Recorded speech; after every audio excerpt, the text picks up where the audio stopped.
మొన్న మా ఊరిలో రాములవారి కళ్యాణం అంగరంగ వైభవంగా కనులకు విందుగా చాలా బ్రహ్మాండంగా జరిగింది. అయితే ఆ రోజు అన్న సంతర్పణ చేసుకోవడానికి వీలు కాక ఆదివారం నాడు పెట్టుకున్నాం నిన్న.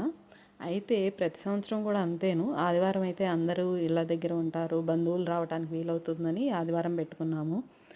ఈ రోజుల్లో భోజనానికి వెళ్తే లేట్ అవుతుందని చెప్పేసి బఫే పెట్టేస్తున్నారు.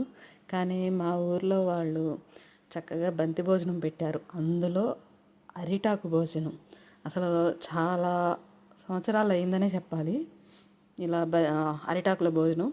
అయితే ఫస్ట్ పాల పొంగల్ పెట్టారు, సేమియా కేసరి, పులిహోర, పూర్ణము, అప్పడాల బజ్జీ, టమాటా మామిడికాయ పప్పు, వంకాయ శనగపప్పు కూర, బంగాళాదుంప కూర, సాంబార్ అన్నమాట. అయితే అన్నిటికన్నా హైలైట్ ఏంటో తెలుసా వీటిల్లో? పెరుగండి. పెరుగులో హైలైట్ ఏంటనుకుంటున్నారా?